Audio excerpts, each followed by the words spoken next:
Entonces, ¿ya empezó a grabar? Sí, sí, ya está grabando. Bueno, muchachos, entonces el capítulo hoy es esfuerzos de torsión. ¿Listo? Entonces, ¿cómo se define la torsión? La torsión se define por un momento, si ustedes tienen un elemento prismático, inicialmente es una barra circular, y esa barra circular ustedes le aplican un par de momentos en el sentido longitudinal, ¿sí?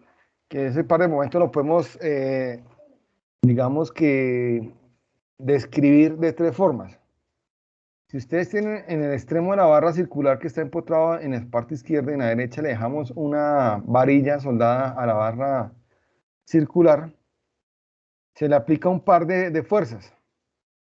Un par de fuerzas, acuerden que es dos fuerzas en eh, sentido opuesto, separados a una distancia d, ¿cierto? Entonces se llama un par de fuerzas. Ese par de fuerzas, pues si ustedes las empiezan a generar sobre esa barra, le transmite esa barra a la barra circular un torque, ¿cierto? Entonces ese torque pues se puede describir como en la tercera gráfica que sale como una especie de giro que va en sentido del elemento, ¿cierto? Entonces ese torque me genera un torcimiento, ¿cierto? Un torcimiento de la barra. Entonces eso se define como torque. Es la aplicación de un par de momentos, un par de fuerzas sobre una barra, ¿cierto? Y ese par me genera un momento torsor en el sentido longitudinal de la viga. Entonces la pueden representar, acuérdense que un vector siempre lo podemos representar por, el momento lo podemos representar por un vector que tiene un vector con doble cabeza que simula el momento, ¿cierto? Y esto, digamos que tiene un sentido, este vector. Entonces, ese vector tiene sentido en la dirección de x, ¿cierto? Entonces, si el vector tiene dirección para la derecha, el torque es positivo. Si el vector tiene dirección en sentido x negativo, el torque es negativo.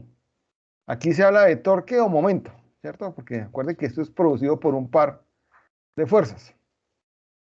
Ese par de fuerzas, pues a medida que yo las tenga más separadas, el momento va a ser mayor, ¿cierto? Porque el momento se define como fuerza por distancia entre las fuerzas par. Entonces, como le estamos aplicando par de fuerzas, en sentido contrario, igual magnitud, esa distancia, a medida que aumenta la distancia, mayor torque. Entre más acerquemos más corto sea la distancia de 2, pues el torque disminuye. ¿Listo? Entonces, ¿dónde podemos ver este efecto físico del momento torsor? Cuando ustedes se pinchan. Cuando ustedes se pinchan, ¿qué hacen? Se bajan del carro y ¿qué les toca hacer? Alguien que conteste ahí en el grupo. ¿Cómo despinchan una llanta? Colocándole el gato y soltándole las tuercas, ¿Y cómo suelta las tuercas? haciéndole palanca con una llave. Exacto. Le colocan una cruceta y la cruceta tiene ¿qué forma? Como una cruz, ¿cierto? Profe, Entonces, señor. profe, yo tengo una pregunta del tema pasado. No sé si me puede sacar acá de la duda rápidamente. Espéreme, activo esta vaina. No, espera que toca ver la clase y al final miramos eso. Ay, no sea así, profe. Qué No, rapiditico. porque después, ¿qué hacen ustedes? A ver, ¿qué pasó? Mire, en esta ecuación, bueno, el dibujito que su merced nos daba los datos acá para el sigma X, que era 90 megapascales, ¿sí? Sí. Y pues bueno, ahí reemplazábamos y encontrábamos estos datos. Para esta ecuación del tau, ese sigma es ese mismo dato. Ah, sí, claro. Ya eso era, no era más, profe. Siga. Ven, ¿y cómo representó ¿Cómo hizo la representación de la rotación de esfuerzos? Ah, pues ahí está feito, ¿no? Pero esa es. Bueno, con el grupo de anoche la hicimos de una forma como más. A ver, espera aquí ahora un momentico Excel y les repito cómo es la representación de esos esfuerzos, porque eso es clave. Esa transformación de esfuerzos es clave. Entonces, hagamos un paréntesis chiquitico y ya les muestro cómo representan eso, o cómo deberían presentarme en un parcial esa rotación de esfuerzos.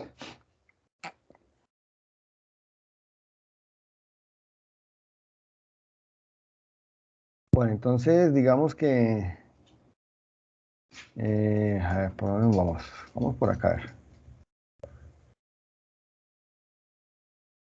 Entonces, si ustedes tienen esta panela, ¿cuánto les dio el sigma X? Si me hacen el favor, me dicen.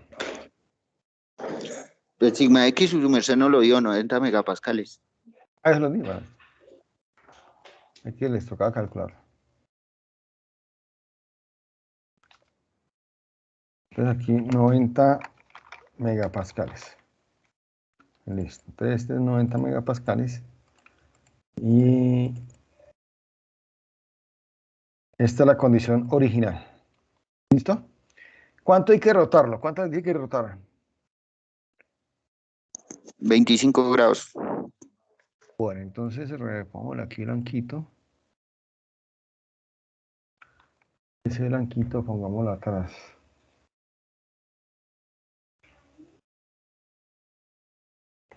Listo. Entonces, 25 grados positivo. Entonces, yo lo que voy a hacer es copio esta raya y aquí esta cosa la rota 25 grados. Es un giro positivo, 25, ¿cierto? Voy a poner aquí.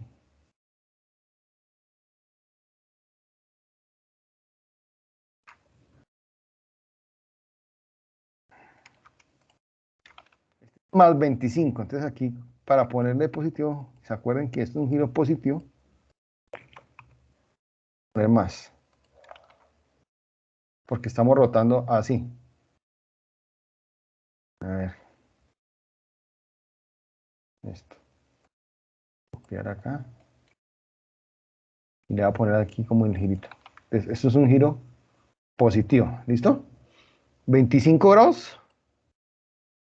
Listo. Entonces lo que tienen que hacer Señor. es cogen este cuadradito y lo copian y lo ponen como por acá. Y lo que hacen es rotarlo 25 grados.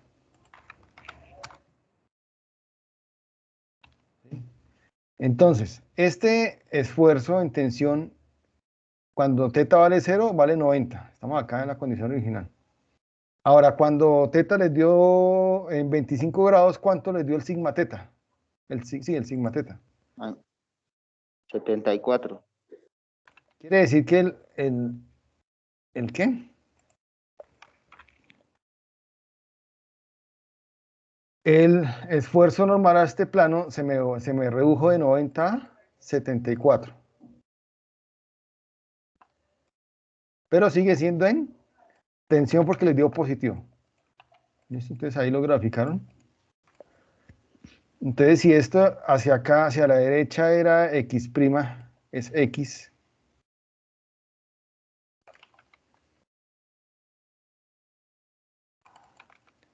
Si esto de aquí es X.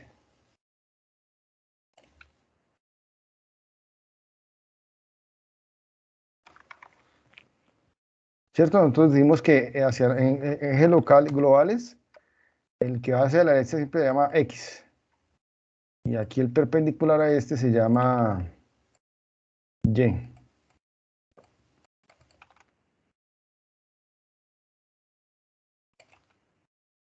Entonces aquí lo roto. No. Aquí lo roto es 90 grados.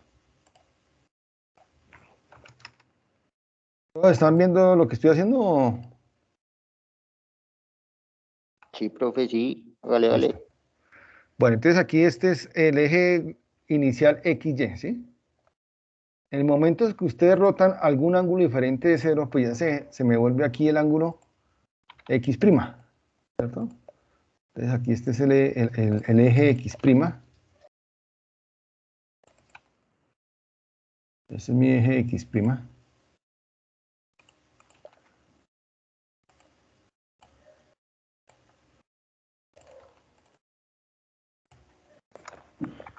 ¿Listo? Entonces el X' pues rotó 25 grados y aquí el eje Y' pues también rota 25 grados. Entonces lo que uno hace aquí es lo siguiente. Este ángulo rota aquí 90 grados. 90 grados. ¿Cierto? Entonces, si este es mi eje Y,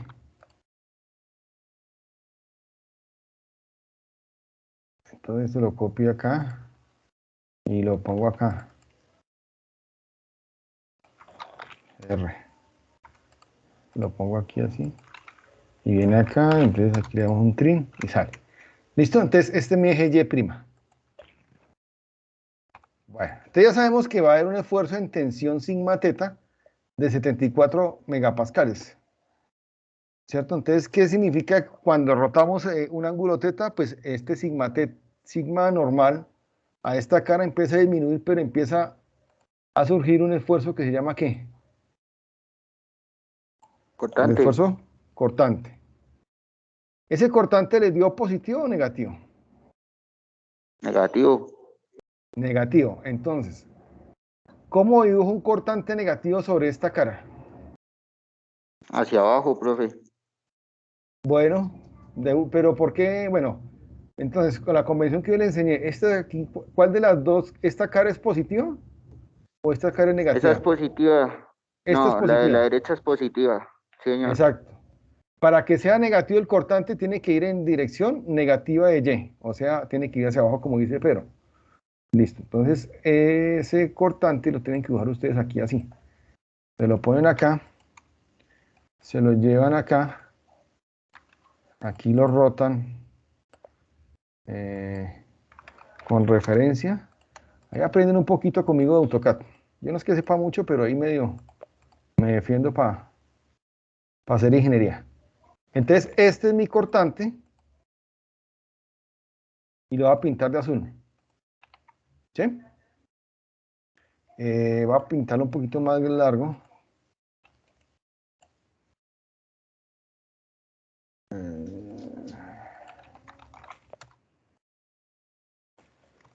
Listo. Entonces, digamos que este es nuestro cortante. ¿Y ese cortante cuánto le da en magnitud? Pero Ahí me dio menos 34, bueno, 34,47 magnitud. 34,5. Ahí mal contado. No le pintamos el menos Osuna porque ya el sentido ya sabemos que es negativo. Entonces no hay necesidad Porque ya no, ¿Listo? ya entendí, Bueno, comprendí. entonces aquí existe otro cortante en esta cara que debe ser negativo. Entonces este tiene que ir así. ¿Por qué? Porque esta cara de abajo es la cara negativa Y' y iría en sentido positivo. Entonces menos por más me da menos. Entonces este cortante es negativo. Y obviamente pues los otros dos deben ser opuestos a este. Hijo madre, ¿no? Bien. Este viene así y así. Ahora sí.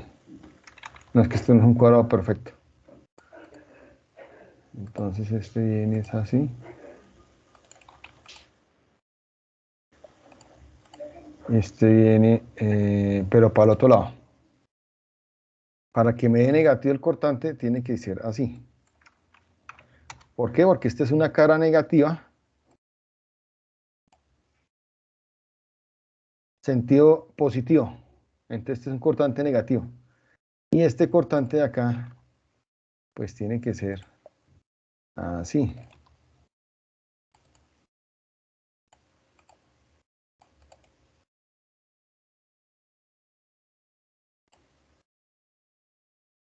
Bueno, ahí mal dibujado, pero correr la que no era. Así. Entonces, este es mi cortante negativo. ¿Por qué negativo? Porque está trabajando sobre una cara positiva, sentido X negativo. Entonces, esos cuatro cortantes son negativos y valen 34.5. Te los voy a pintar aquí de azul para que concuerde con los azules y los rojitos son los de tensión. Esa es la representación que tienen que hacer. Ahora, ¿cómo sería una representación de menos 25? Ustedes copian acá o cualquier ángulo negativo que les mande ayer. Ustedes tienen que rotar menos 25. Entonces, con menos 25, ¿cómo serían los esfuerzos? ¿Sí los calcularon? ¿O les puse otro ángulo? Nos puso otro profe, pero también era positivo. Bueno, calculo rápido con menos 50 grados. Con menos 50, ¿cómo les da?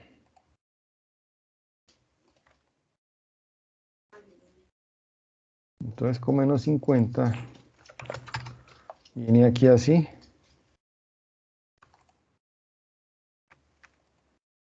Esto viene aquí así. Y por favor me dicen cuánto les da el sigma X, el sigma teta, perdón, y el tau teta, para 50 grados con ese mismo problema.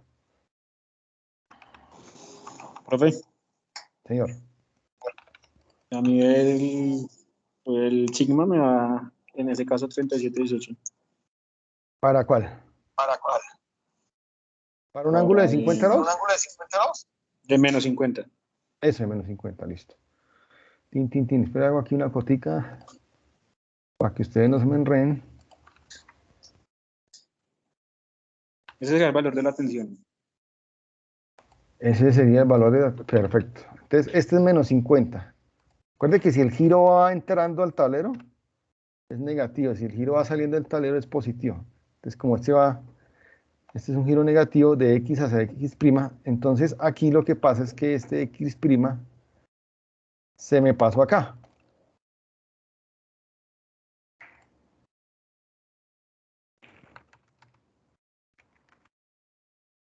Este angulito R,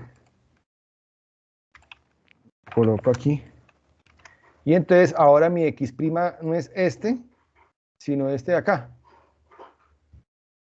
¿Listo? ¿Y para dónde iría el Y'? Pues perpendicular a esta línea de acá. Entonces, el Y' iría aquí.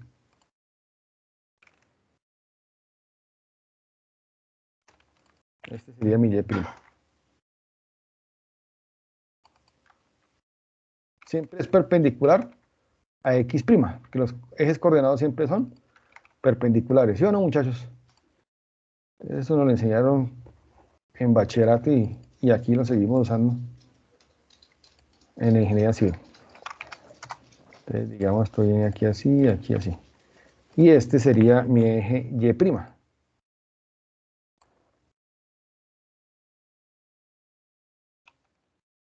Bien. Ahora, ¿cómo dijo los esfuerzos? Listo. Entonces, ya aquí un compañero nos dijo que cuánto era el esfuerzo. Si inicialmente era 90 grados en axial, al rotar esa panela 50 grados negativos, ¿cuánto les dio el sigma teta?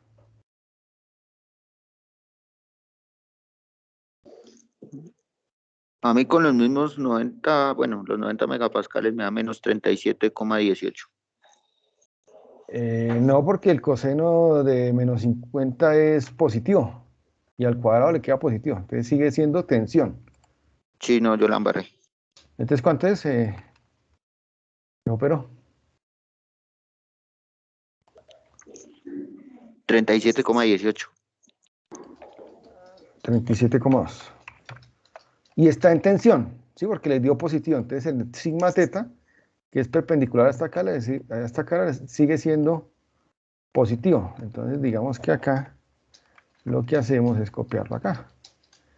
Y le ponemos color rojo a esa magnitud como para que ustedes diferencien quién es sigma teta y quién es tau teta. Entonces aquí le puse rojo y aquí le puse rojo.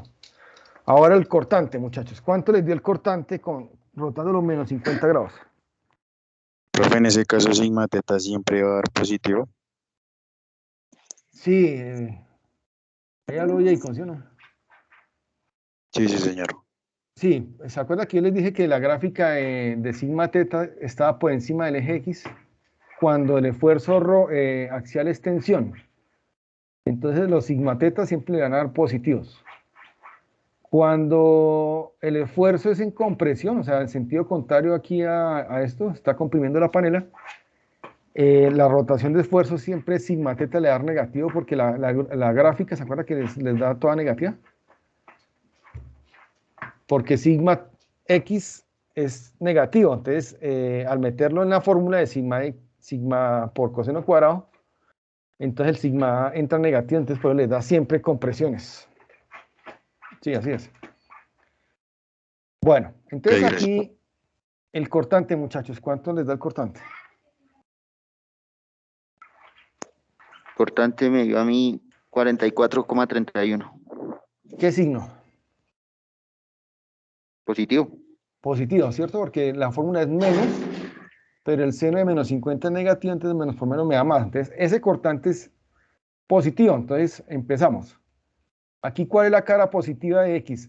De X'. ¿Esta cara o esta cara? Positiva es arriba, o sea, bueno, arriba a la derecha, le puedo decir así. No, no. Estamos Ah, sobre, no, sobre arriba el sí, eje X. sí. ¿Cuál es la cara Derecha hacia positiva del eje abajo X? es la positiva. Esta es la positiva. Para Esa que sea de positivo el cortante, ¿hacia dónde tiene que ir? positiva también tendría que ir en el sentido de Y'. Eso, perfecto. ¿Sí es claro para todos ese tema? Pilas que si les digo a preguntar esto en el parcial y dibujan alrededor los cortantes, no les valgo el punto. Entonces eso es importante graficar el verdadero sentido. Entonces, este cortante ya sabemos que es azulito. ¿Y cuánto vale? 44,3. Listo, 44,3. Profe, Señor. en cuanto a la ecuación de los cortantes, ¿esa ecuación siempre tiene un negativo? Sí, señor. Listo, vale. Listo. Entonces ese cortante pues viene así. Pongámoslo como por acá. Este viene así y aquí se le hace el mirror. En AutoCAD, este es el mirror. Hace el espejo. Y entonces este cortante es positivo. Este que acaba de pintar. Entonces, ¿cuál es la cara positiva de Y'? ¿Esta cara es positiva o esta es la cara positiva? No, esa es la positiva, la última que señaló. ¿Esta? No, otra. Esta es la negativa. No, sí. Sí, porque Y' ¿para dónde va? Para arriba. O sea que en la cara que va, el vector que sale de esta cara va en el sentido positivo. Entonces, esta es la cara positiva, ¿cierto? Y esta es la cara negativa. Entonces, la cara positiva es esta. El cortante tiene que ser positivo si tiene que ir en la dirección X'. Este cortante es positivo.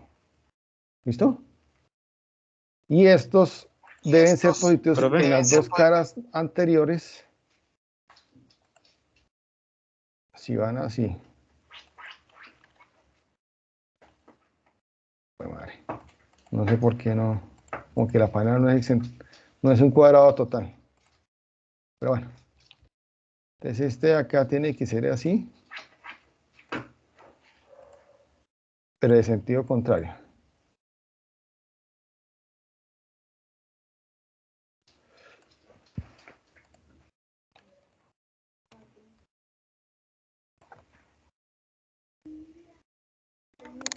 profe.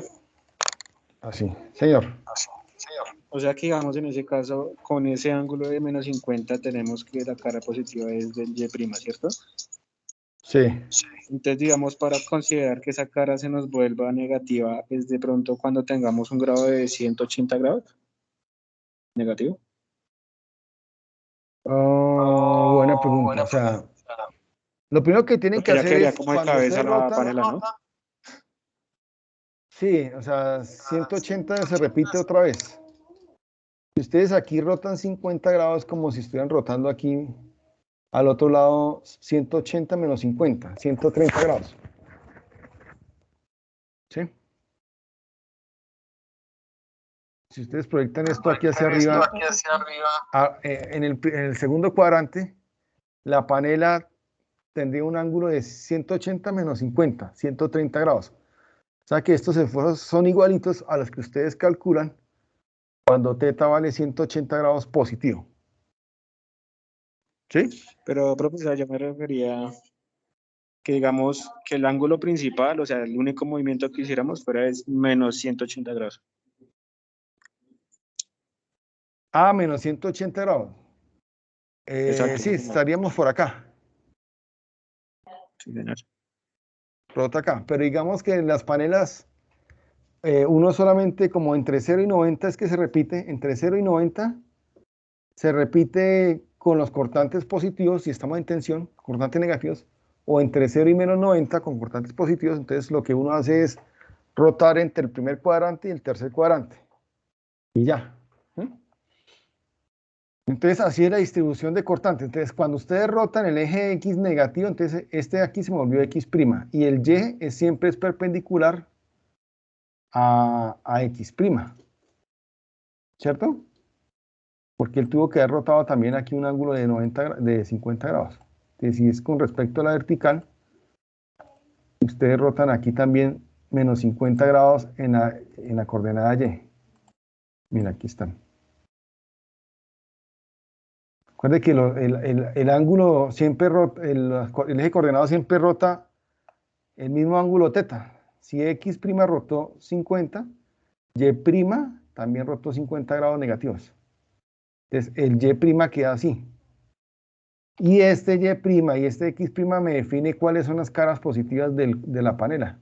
Entonces, esta cara es positiva porque el vector unitario que me define esta cara va perpendicular en la dirección de Y'. O sea que esta de aquí atrás es una cara negativa. ¿Sí? Esta cara que va acá es positiva, ¿por qué? Porque el vector unitario perpendicular a esta cara va en la dirección X', y aquí este sería la cara negativa. ¿Sí? Con las caras positivas y negativas y el sentido positivo de Y' y el sentido positivo de X', ustedes pueden definir cómo es un cortante positivo y un cortante negativo. ¿Ya? Entonces noten, si ustedes empiezan a disminuir el ángulo de esta posición hacia X, o sea, empiezan a disminuir el ángulo de menos 50 hacia 0, ¿qué pasa con los esfuerzos cortantes? Pues si llega a cero, o sea, se van disminuyendo. Si lo Los va cortantes se acercando van a... disminuyendo, exacto, y van aumentando los rojitos. Hasta cuando llegan a 0, los sigma normales se vuelven sigma X y valen 90 y los cortantes valen 0. ¿Sí la ven? Bueno, ahí cerramos el paréntesis de esto. ¿Sí entendieron o no? Señor, gracias. Bueno, vamos acá entonces otra vez a la famosa torsión. Entonces digamos que eh, cuando ustedes se pinchan, sacan la cruceta. ¿La cruceta qué forma tiene? De una cruz, ¿cierto? Entonces, en la cruz ustedes encholocan ahí la parte de una varilla dentro del perno y perpendicular a esa varilla está la otra barra de la cruz, ¿cierto? ¿Y ustedes qué generan para soltar el torso? O sea, ¿qué fuerzas aplican ustedes para rotar el perno? Un par de fuerzas, ¿cierto? En el extremo de la barra que queda horizontal, ¿cierto? Entonces, ahí están colocando ustedes un par de fuerzas. Si ustedes tienen una cruceta que tiene una barra muy cortica, ¿qué pasa? Entonces, ustedes, digamos que Que va a ser menos fuerza, ¿no? si la barra es más larga, ¿hace más momento o menos momento? No, si la barra es más larga, es más momento. ¿Seguro? Sí, porque pues el momento, digamos, es la fuerza por la distancia, ¿no? Digamos, Sí. si donde estoy colocando yo la cruceta y la barra es más extensa, pues va a aumentar por la distancia, ¿no? Espera un momentico, que me-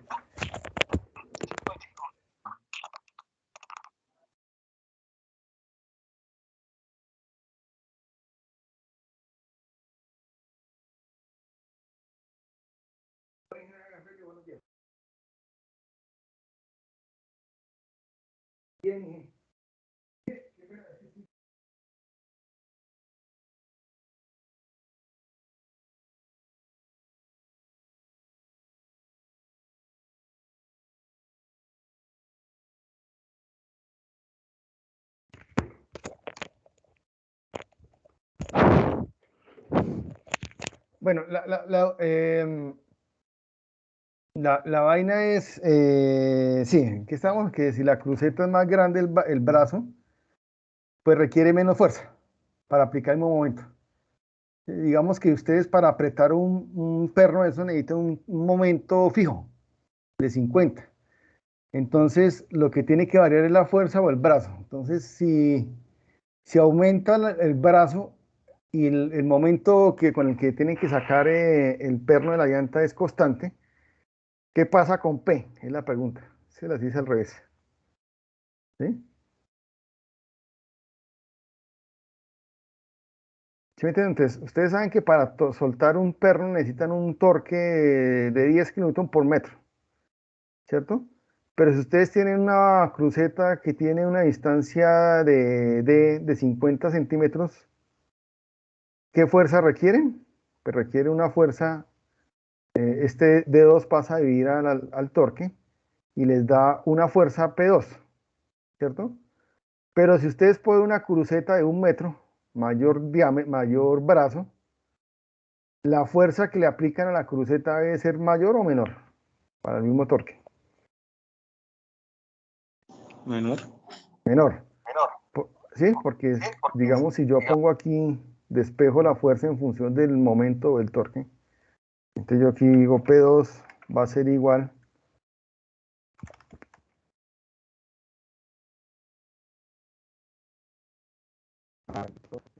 el torque o el momento en la dirección de X dividido el de 2.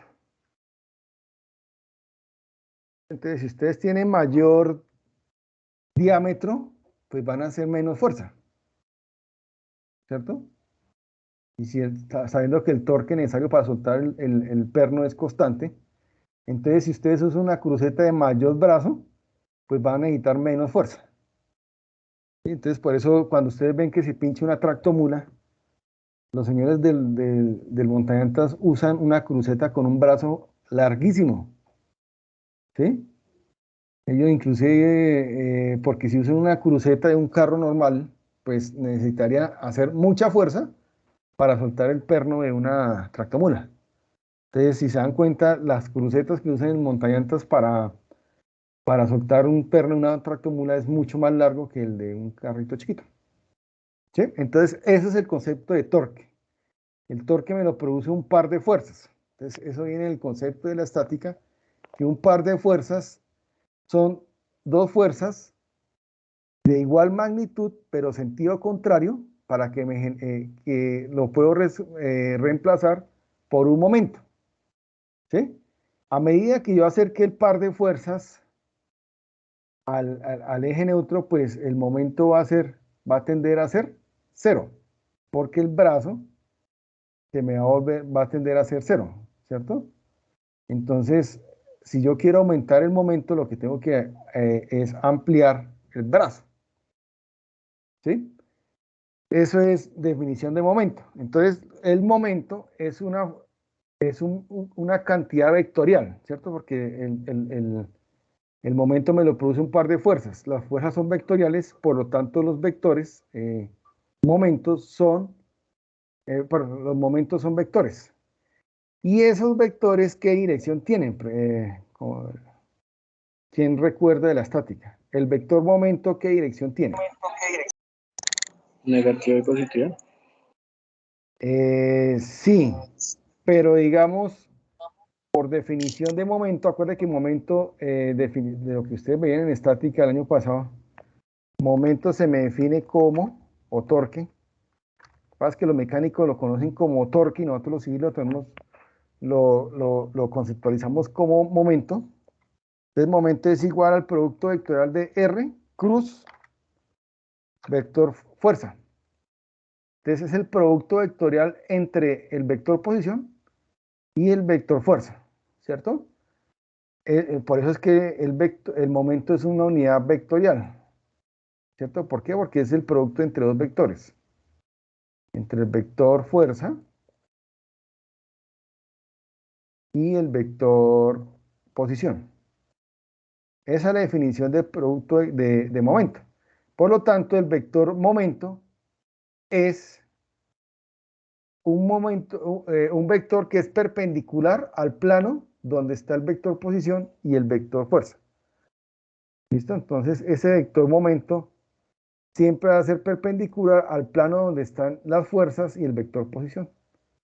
A ver, entonces ese vector momento, pues, ¿para qué? Para diferenciarlo de un vector fuerza, lo que se le hace es ponerle doble cabecita, ¿cierto? Y ese vector momento es perpendicular al plano donde están las fuerzas.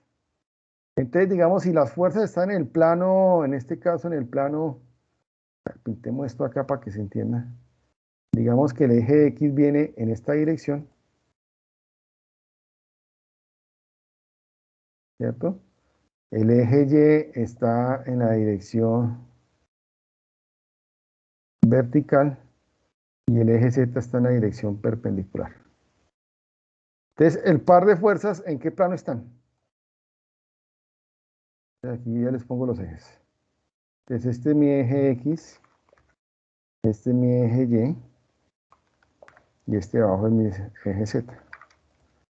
Entonces, estas fuercitas del plano de la palanca del torque, ¿en qué eje están? ¿En qué plano? ¿En el plano YX, YZ o XZ?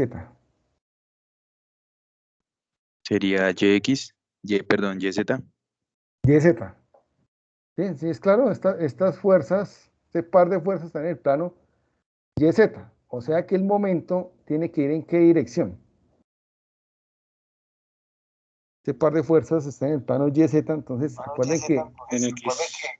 en el plano X, ¿cierto? Entonces, para que haya torque en un elemento o momento torsor, el par de fuerzas tiene que ir en el plano perpendicular al eje del elemento.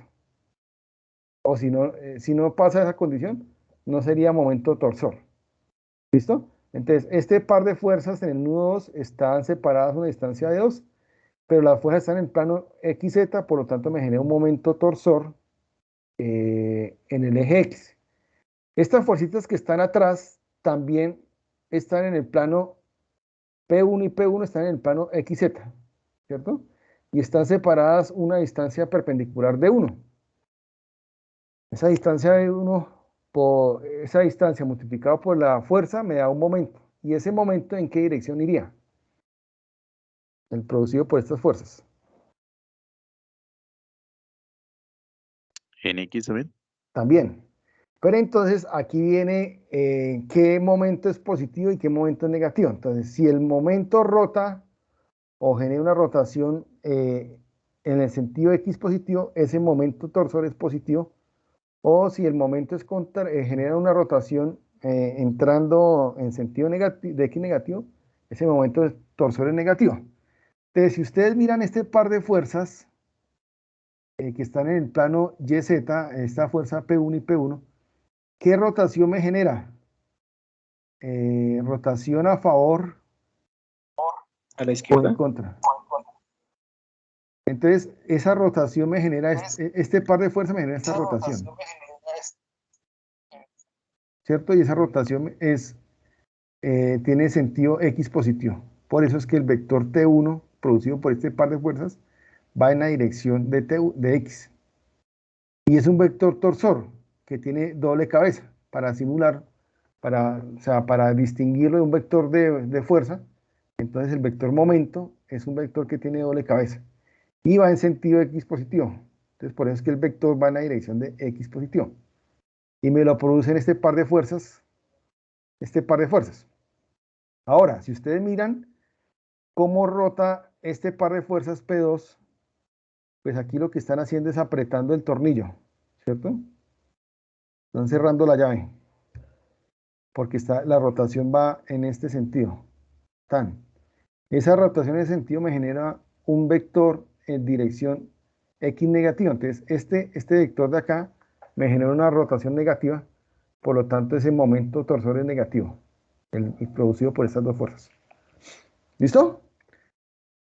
Ese momento torsor es el que vamos a estudiar el día de hoy. Bueno, lo que nos queda de clase.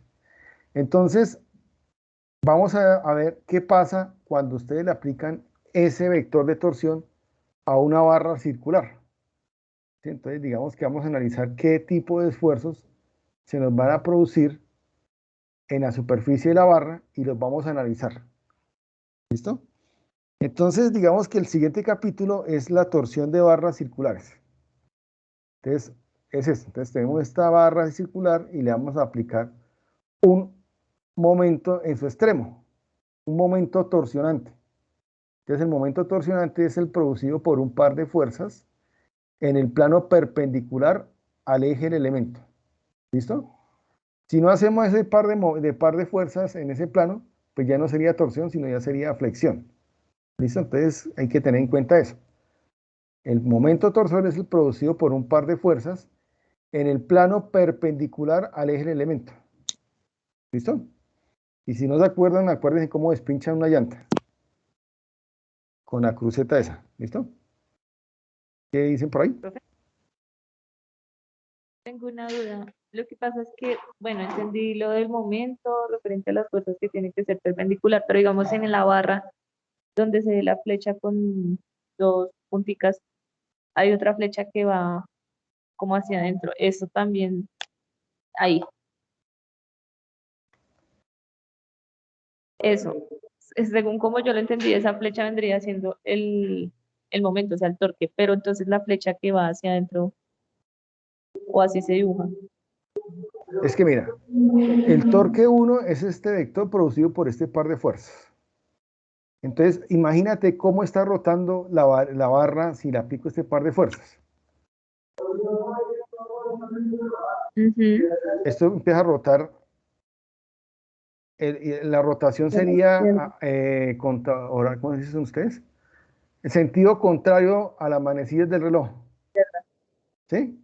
Si es sentido Ya, contrario a las ya. manecillas del Es reloj, que el vector... el torque 1 es con la fuerza P1 y P1 y el torque 2 con las que están adelante. Ya. Eso. Listo. Entonces la rotación de este momento torsor sobre ese elemento es en contra de las manecillas del reloj. Eso sería un momento positivo porque el vector iría en la dirección de giro del momento, va en la dirección de x positivo. ¿Sí? Sí. En cambio, las fuerzas del punto 2, las P2, ese me da una rotación a favor de la manecilla del reloj, o sea que el vector va en sentido, el momento va en sentido de x positivo. Entonces este sería un momento negativo, este sería un momento positivo. Sí. Listo. Gracias. Listo. Bueno, Osuna. Bueno, entonces digamos que vamos a hacer eso. Entonces vamos a coger una barra circular y en el lado izquierdo pues la vamos a empotrar, ¿sí? Y le aplicamos, bueno, en el otro extremo le aplicamos un momento torsor en esta sección, ¿cierto? Entonces esa barra inicialmente pues tiene una longitud L. Y lo que vamos a hacer es básicamente escoger una sección a una distancia X de esa viga circular que está sometido a un momento torsor. En este caso el torsor es positivo o negativo. El que estoy aplicando aquí a la derecha. Entonces como el eje X siempre va a lo largo, entonces este momento torsor coincide con el eje X, entonces aquí le estoy aplicando un momento torsor positivo. ¿Listo? Y la reacción es un momento torsor negativo para que contrarreste este momento torsor, ¿sí? Es lo mismo que cuando ustedes tienen una barra que la someten a tensión por la parte derecha, la parte izquierda debe resistir una fuerza o un esfuerzo contrario de igual magnitud para que haya equilibrio de la sección. Entonces, si ustedes le aplican un momento torsor en la derecha, positivo, en la izquierda, pues debe haber un momento torsor sentido contrario para que haya equilibrio de la sección. Siempre debemos garantizar el equilibrio de las secciones o de los elementos. Entonces, ¿cómo garantizamos eso? Con las ecuaciones de equilibrio. En este caso, pues la única ecuación de equilibrio, ¿cuál sería?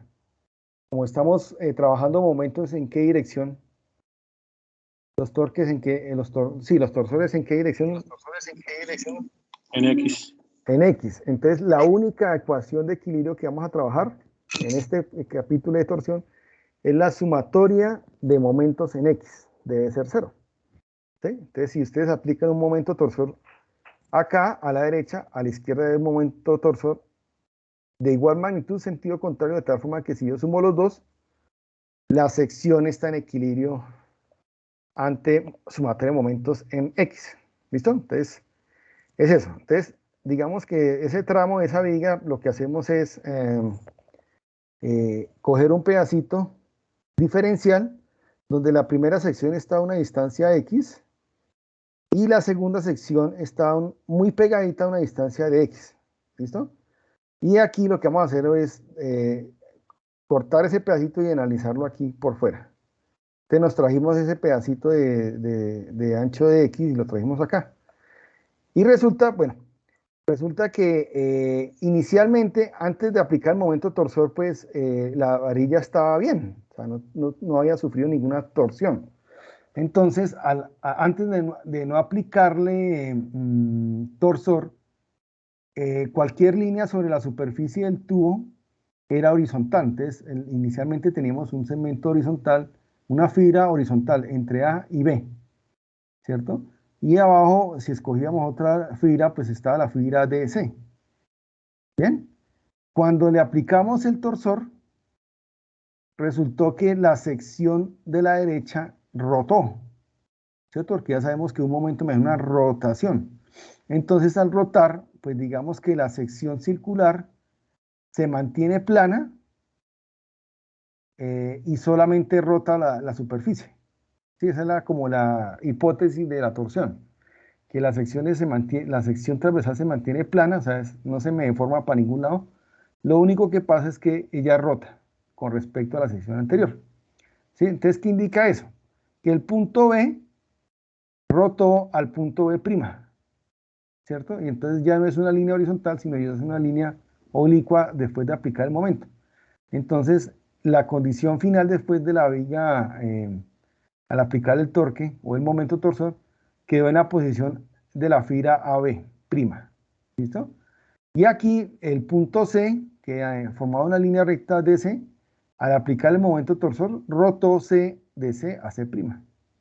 Y se me forma aquí como un angulito. Entonces vamos a enfocarnos en cómo cambió la fibra AB con respecto al radio inicial. Entonces digamos que el tubo pues inicialmente tiene un radio, ¿cierto?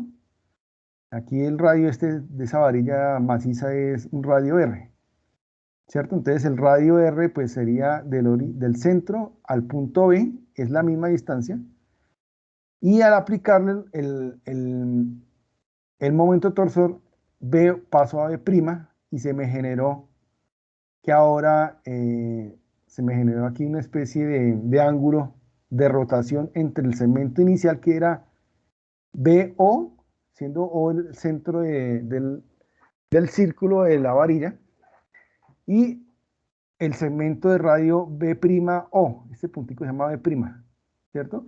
Entonces, el ángulo que se me genera entre esos dos radios se llama dφ, que es un ángulo diferencial. Y ese dφ es lo que nosotros llamamos el ángulo de rotación, de torsión, dφ. ¿Listo? Dφ. Y a su vez, en la superficie de la varilla, allá en la superficie, el segmento AB que antes era horizontal, el punto E rotó ¿cierto? Y como el extremo aquí, digamos que está fijo porque está empotrado, entonces esta sección rotó y rotó el punto AB', como habíamos dicho. ¿Y qué pasó con el segmento AB? Pues el segmento AB se me desplazó. Este nudo B', entonces ahora tenemos esta línea proyectada acá. Y entonces entre el segmento AB inicial y el segmento final AB' se me generó un ángulo que lo llamamos gamma. Este angulito de aquí se llama gamma. ¿Dónde vimos el gamma? En algún momento. Hace unas clases pequeñitas, hace unas clases atrás, perdón. ¿A qué se les acuerda este gamma? Este angulito de acá que se forma entre el segmento AB y el segmento AB' se llama el ángulo gamma. ¿Sí? Y el ángulo que se me forma entre el radio inicial y el radio final, donde quedó B', ese ángulo se llama ángulo de torsión, de phi.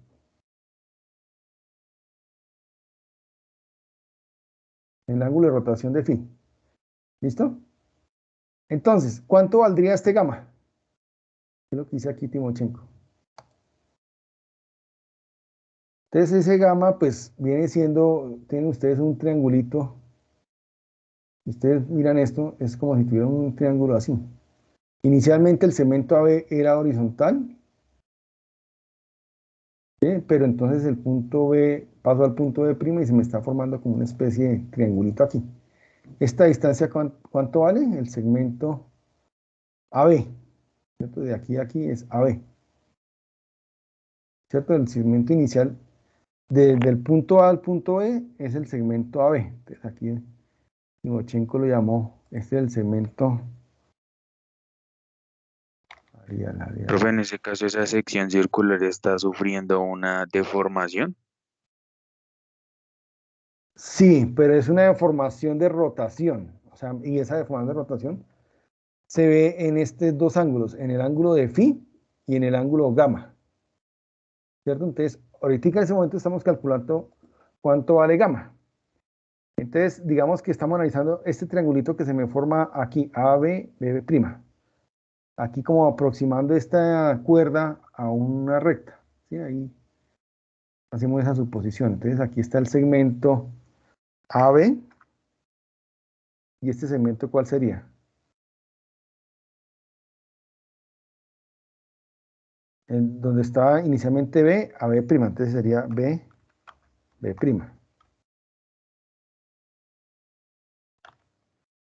Entonces B, voy a agrandar un poquito esto acá, B'.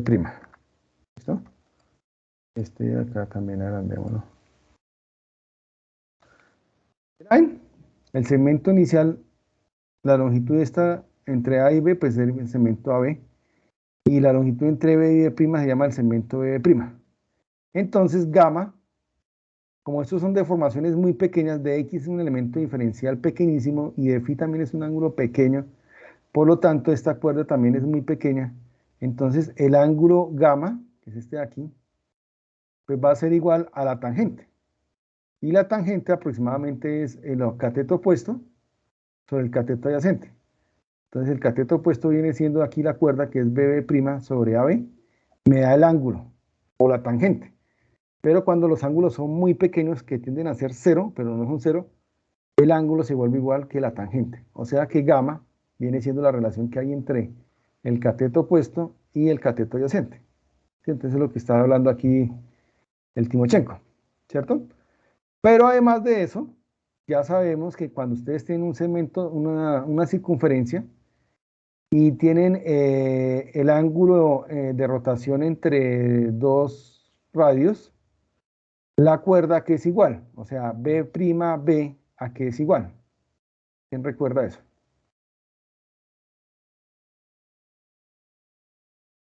Si ustedes tienen un círculo, ¿cierto? Y Profe, ¿me entonces, repite la última? la pregunta es la siguiente, a ver si la cogen. Si ustedes tienen aquí un segmento circular, este concepto lo vamos a usar mucho,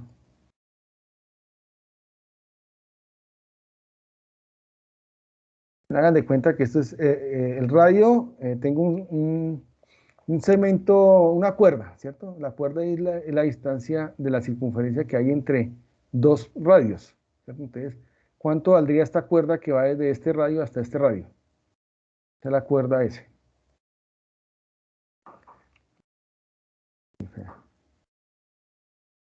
La cuerda S. S, si sabemos que aquí el radio es una circunferencia, pues siempre desde el centro del círculo al extremo, al círculo va a ser R, y aquí es R. Entonces este R es acá. Y el angulito que se me forma entre los dos se llama teta. Pongámosle alfa ahí como para no enredarlo.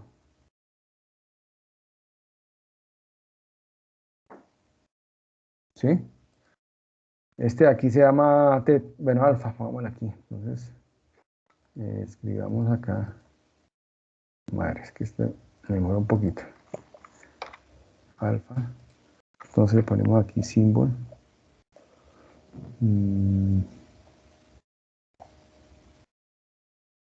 Eso. Entonces, ¿quién recuerda que es igual la cuerda de un círculo en función del radio y alfa? Alfa en este caso. Sería el radio. ¿El radio qué? Por alfa.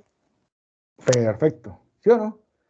En geometría, por ahí en bachillerato nos enseñaban que la cuerda entre la cuerda circular entre dos radios, dentro de una circunferencia es el producto entre el radio y el ángulo. ¿Cierto? Si ustedes tienen el radio y el ángulo entre los dos radios, pues si hacen el producto, calculan la cuerda, la longitud de esta cuerda. ¿Cierto? Entonces, ese concepto, pues lo tenemos acá. Obviamente el ángulo debe ser en radianes, ¿no? Entonces, ese concepto lo usamos acá. Entonces, aquí yo tengo una cuerda. La cuerda de B a B'. Y yo sé que la distancia radial siempre va a ser la misma de 0 a B y de 0 a B'. ¿Cierto? Y el ángulo que se forma es de phi. ¿Cierto? Entonces, el segmento de cuerda, que en este caso no se llama S, sino se llama el segmento BB', va a ser igual al radio de la circunferencia por el ángulo que se forma entre los dos radios, por de phi. Entonces, BB' es R de phi. ¿Listo? Entonces, esa de acá la reemplazamos aquí. Entonces, gamma va a ser igual a BB', que acabamos de decir que es R de phi, por el concepto de la cuerda de un círculo, y la distancia AB, pues ya sabemos que es la distancia diferencial de X. O sea que gamma, en últimas, al reemplazar BB' por este valor de R de phi, y la distancia AB viene siendo de X, encontramos que gamma es igual a R de phi sobre X. ¿Bien? La cantidad de phi de X representa la razón de cambio del ángulo de torsión. Entonces, cuando ustedes dicen que de phi de X es como la derivada del ángulo de torsión, entonces aquí Timochenko dice, la cantidad de phi de X representa la razón de cambio del ángulo de torsión phi. ¿Sí? En general, tanto phi como de phi de X son función de X. ¿Sí? ¿Por qué son función de X? Pues porque dependen de donde estemos analizando la viga. Si estamos a una distancia de X, pues digamos que phi va a depender de X, ¿cierto? Si estamos a una distancia de 4 metros, pues el ángulo de phi va a depender de donde estemos cortando.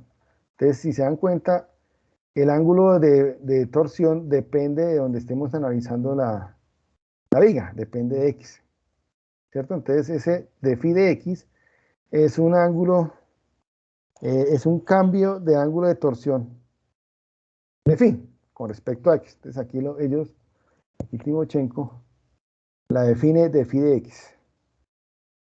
¿Listo? En general, por lo tanto, phi como de phi de X son funciones de X. Se indicará la cantidad de phi de X mediante el símbolo teta. Entonces vamos a definir que phi de X es teta. Ese ángulo Ese cambio de ángulo de torsión con respecto a X lo vamos a llamar teta. Y aquí teta lo define Timochenko como el ángulo de torsión por unidad de longitud, ¿cierto? Entonces, este sería gamma igual a R por teta. De phi de X es teta, entonces el gamma ahora se llama R por teta. Pero no me han contestado qué es gamma. ¿Quién recuerda qué es gamma de lo que hemos visto? ¿Dónde vimos ese gamma? Osuna, ¿te acuerdas? ¿Vimos, no, profe? ¿En ¿O dónde? antes de lo que estamos viendo? Sí, ya te escucho. En las secciones inclinadas, ¿no, profe? ¿O antes de eso? No, porque en la sección inclinada allá el ángulo lo llamamos phi. O no, allá lo llamamos... La P sobre A. No, mm, no te más por allá. Si se acuerdan, bueno, a ver qué hacemos acá. Es que necesito repasar el concepto, lo necesito repasar ahorita Y el mismo. peso unitario. ¿Quién dice por ahí? Yo tengo una relación de eso con el peso unitario. Ah, no, bueno, listo. Ese gamma es otro, ese es el peso unitario. Pero acuérdense que, por ejemplo, sigma, si no sobrepasa el esfuerzo, el límite elástico, ¿qué pasa con las deformaciones? Vuelven a su posición inicial. Sí, pero digamos que cumple ¿qué ley? ¿La ley de quién? De Hooke, De Hooke. Quiere decir que si no sobrepasamos el esfuerzo en un elemento que está traccionado o comprimido, si los esfuerzos no sobrepasan el límite elástico o el de proporcionalidad, se cumple la ley de Hooke. ¿Cierto? Quiere decir que si se cumple la ley de Hooke, quiere decir que la pendiente de la línea recta es el módulo de elasticidad E. ¿Cierto? Eso cuando tenemos sigma en función de epsilon, pero cuando tenemos tau, esos esfuerzos, ¿cómo es la ley de Hooke cuando tenemos esfuerzos de cortantes? Estas deformaciones, cuando están analizando cortantes, ya no podemos relacionarla con este tipo de deformación. Es que deformación definimos en su momento.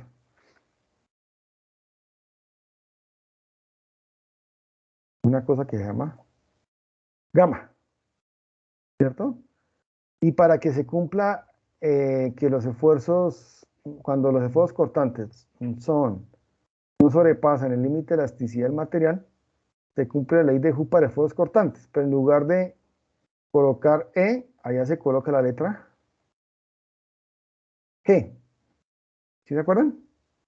Y entonces esa definición de esfuerzo cortante en función de las deformaciones angulares, ¿se acuerda que venían de que teníamos la panela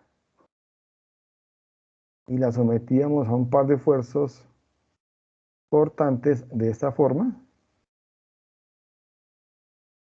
Y esto viene así, ¿cierto?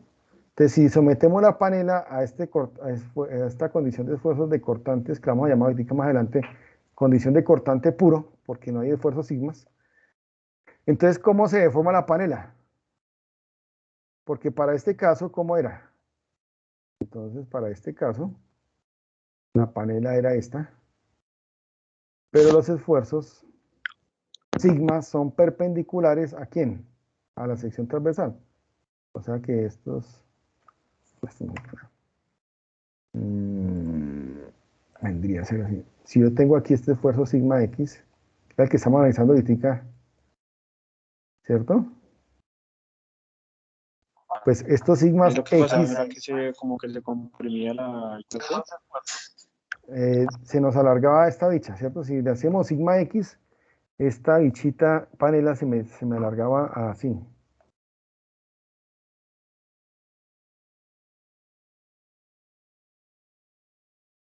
¿Cierto? Entonces aquí se me generaba un alargamiento delta, pero entonces como estamos hablando de esfuerzos, este delta me producía unas deformaciones epsilon, ¿cierto?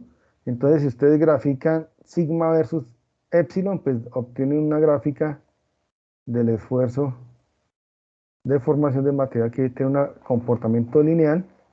Aquí vienen confluencias y es a cero y llega aquí a la falla, ¿cierto? Entonces aquí grafican ustedes epsilons versus sigmas, ¿cierto? Y entonces lo importante, ¿dónde se cumple la ley de Hooke? En el tramo lineal, aquí. O sea, cuando el esfuerzo no sobrepasa, el esfuerzo sobre el material no sobrepasa el esfuerzo, el límite de proporcionalidad y el límite elástico y el de fluencia, ¿cierto? Entonces, si estamos por debajo de esta mesetica, pues estamos cumpliendo la ley de Hooke. O sea, que los esfuerzos son proporcionales a las deformaciones y la pendiente de esta línea gráfica, de esta línea vertical inclinada, ¿cierto? Esta pendiente se llama el modo de elasticidad. Eso fue lo que hemos dicho y aquí lo vamos a retomar. En los cortantes, resulta que cuando ustedes someten a cortante puro, o sea, estos 4 cortantes, realmente la panelita está en equilibrio, ¿cómo es la deformación? Entonces habíamos dicho que la deformación de esa panela era la siguiente. Entonces esto me trata de alargarlo así. Esto viene... Pues madre, es que esto es horrible dibujar acá. Eso sería una Entonces, deformación angular. esa es la deformación angular. Sí, porque esta panela sometida a cortante no se me deforma parecido como con que un alargamiento, no, porque es que aquí no se me genera alargamiento por ningún lado. La única deformación que se me genera es como una deformación angular. Y entonces la panelita me queda como una especie de rombo, ¿sí? Entonces digamos que si este ángulo inicial era 90 grados, ¿cierto? Entonces aquí lo que decíamos que esta deformación de acá sería 90 menos gamma. ¿Se acuerdan que habíamos dicho? Este angulito de acá, ese de aquí se llama 90 menos gamma.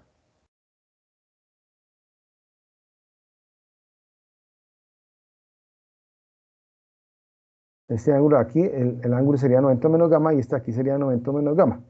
O sea que quiere decir que aquí hay como una gamma medios y aquí hay gamma medios, ¿sí?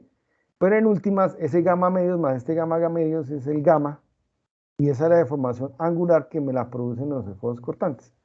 Entonces, digamos que ese comportamiento elástico también lo sufren los esfuerzos cortantes en una gráfica de comportamiento de esfuerzo cortante versus deformación. Pero entonces aquí cuando ustedes grafican el cortante versus deformación, pues aquí en las coordenadas X, Y, ustedes dibujan son los taos. Y aquí no deforman épsilons, sino gamas. Y el comportamiento del acero también es muy parecido acá. Entonces esto se viene aquí como lineal hasta cierto punto. Hijo de madre. Pasó porque no borra. Se mareó esto. ¿Este es borrador?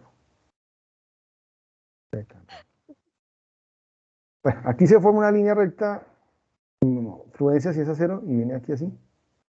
Entonces, si no sobrepasamos el límite elástico en cortante, pues podemos cumplir la ley de Hooke para cortantes. Entonces, la ley de Hooke dice que los esfuerzos cortantes son proporcionales al módulo de elasticidad de corte, que es G por gamma. ¿Listo? Eso lo vimos hace unas clases y hoy lo retomamos porque lo necesitamos. ¿Para qué? Entonces resulta que, bueno, entonces estamos diciendo que phi de x, el cambio, la razón de cambio del ángulo de torsión con respecto a x lo vamos a llamar ahora teta, de phi de x es teta, y entonces aquí el hombre lo llama, Timochenko lo llama que es el ángulo de torsión por unidad de longitud. Entonces teta por r me da gamma. ¿Listo?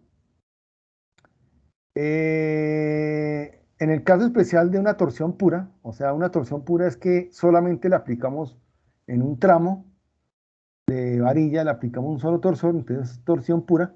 Entonces, ese teta va a ser igual a phi sobre L, ¿cierto? Porque solamente le aplicamos un ángulo de rotación en el extremo de la viga. Entonces, ese phi lo conocemos, entonces ya no, no va a cambiar con respecto a X, sino sabemos que lo aplicamos a una distancia X, entonces ese teta va a ser fijo. Ese phi va a ser un valor conocido, entonces ese valor conocido dividido la longitud me da L. Entonces, digamos que para torsión pura, estamos diciendo que teta va a ser igual a phi sobre L, donde L es la longitud de la barra que estamos analizando. ¿Listo? Entonces ese gamma va a ser igual a R teta y teta es igual a phi sobre L. ¿Bien? Ahora viene algo importante que es lo que acabamos de mencionar.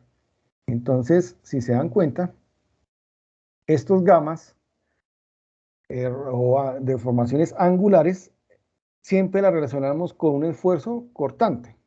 Entonces, si el material, mira lo que dice acá, para un material linealmente elástico, o sea que no sobrepasamos el límite elástico, el comportamiento va a ser con la ley de Hooke. Entonces, tau es igual a el módulo de corte multiplicado por gamma, a la formación angular, pero la formación angular ya sabemos que cuánto vale, R por teta. Entonces, estas deformaciones angulares, si las reemplazamos por este valor, nos genera automáticamente que la torsión está asociada a un esfuerzo cortante que vale G por R por teta.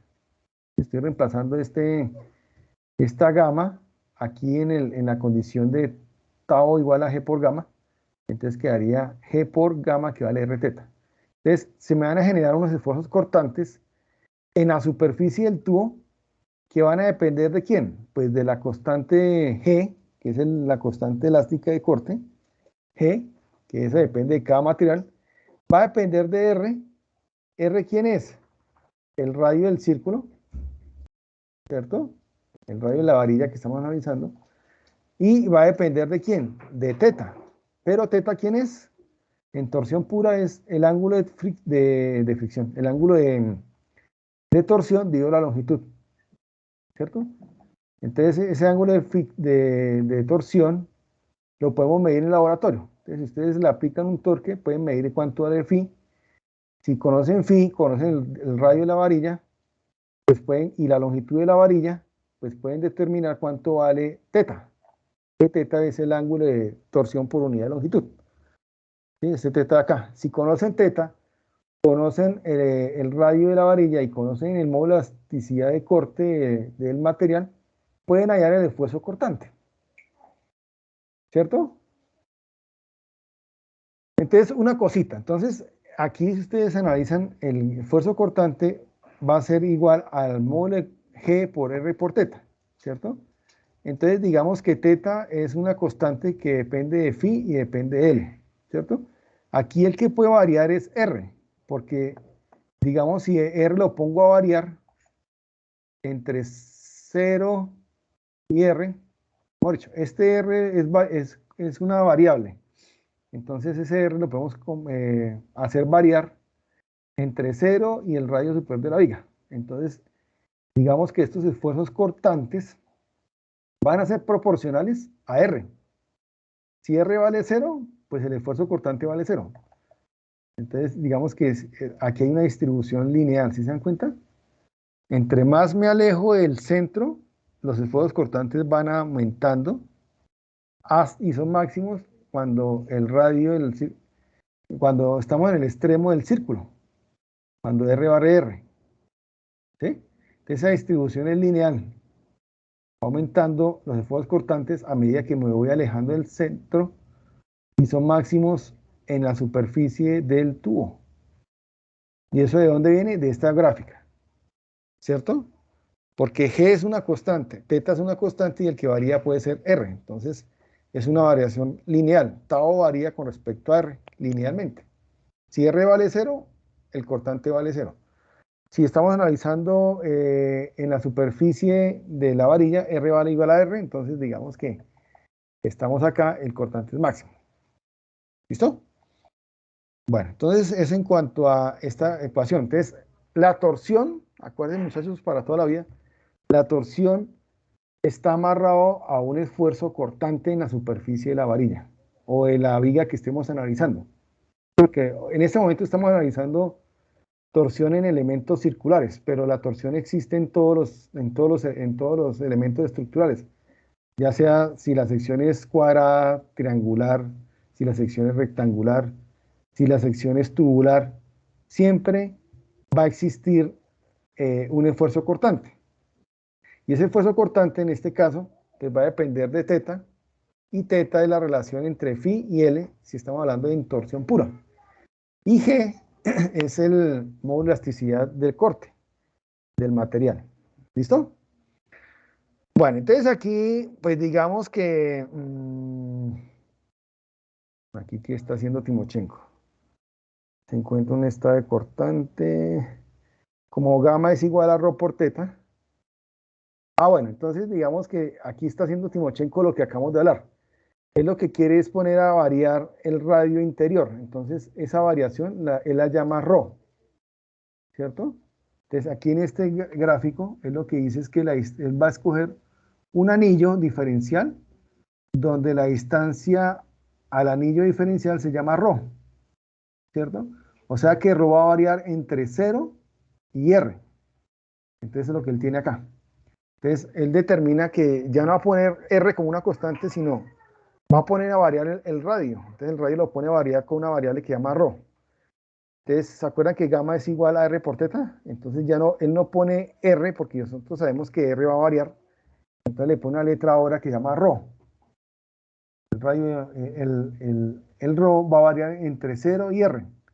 Y teta es algo constante. Entonces, vuelve aquí al tema de los esfuerzos cortantes. Entonces, los esfuerzos cortantes son proporcionales a G por gamma, pero gamma vale rho por teta. Entonces, quedaría que tau es igual a G por rho por teta.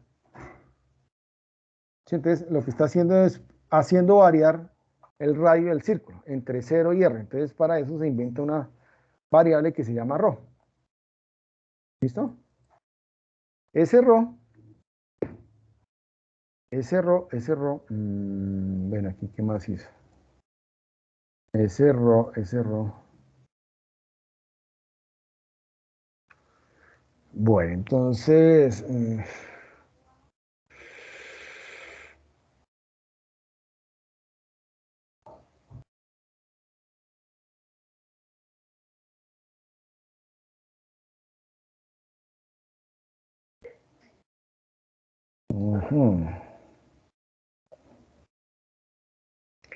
aquí lo que está viendo es una especie de interacción. Entonces, lo que pasa es que este esfuerzo, lo que estamos viendo acá, pero me retiro acá, voy a hacer un corte de esto de acá, a hacer un recorte de esta sección y me la voy a llevar aquí para abajo donde está este análisis.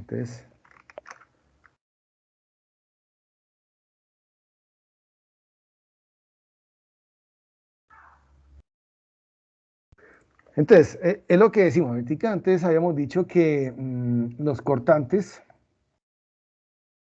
varían con respecto a rho. Si rho vale 0, el cortante vale 0. Entonces estamos acá.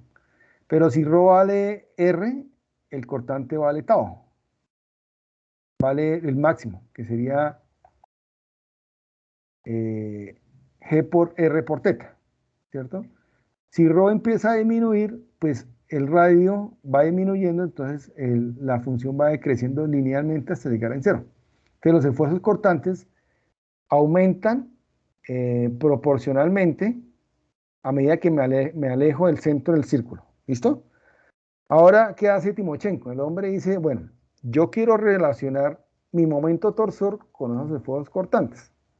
Entonces, ¿cómo lo relaciono? Entonces él dice, voy a escoger un elemento diferencial circular que tiene un ancho, un espesor de rho, y ese elemento radial está a una distancia rho. Entonces él lo que dice es que el esfuerzo cortante, el área, bueno, escoge un elemento diferencial de ese aro, dA, y ese área diferencial está actuando un esfuerzo cortante, tau. Entonces, si ustedes dicen que ese esfuerzo cortante multiplicado por el elemento diferencial de A me da una fuerza cortante diferencial, ¿sí? Un dB una fuerza cortante diferencial. Y además de eso, esa fuerza diferencial cortante está a una distancia ρ del centro, ¿cierto? Entonces, si ustedes cogen esa fuerza cortante y la multiplican por ρ, les da un momento diferencial de t, ¿cierto? Entonces, aquí quedaría t por ρ por dA. Este tau es el esfuerzo actuante sobre esta área dA, multiplicado por un área dA, me da fuerza cortante sobre esta sección transversal, porque es paralela, este esfuerzo cortante está trabajando paralelo a la sección transversal del tubo. Entonces, tau por dA es fuerza cortante, y si esa fuerza cortante lo multiplico por un brazo, que es ρ, me da un elemento de diferencial de momento torsor, ¿cierto? Entonces aquí les voy a poner, esto es igual a un dt, que va a ser igual a ρ por t, a tau por ρ por dA. Si yo quiero conocer el momento torsor de esa sección transversal, lo que tengo que hacer es una integral. Entonces la integral de dt me da el momento torsor actuante en la sección, y aquí lo que hago es integrar esta, la integral de ρ por d, tau por ρ por dA, y lo que yo hago es reemplazar el esfuerzo cortante. Entonces el esfuerzo cortante tau, ya sabemos que varía de esta forma. Tau es igual a g por ρ por teta. Lo reemplazo acá. Aquí acuérdense. Espérense. Me voy a hacer explicar un poquito acá qué estoy haciendo. Entonces yo estoy calculando un elemento diferencial.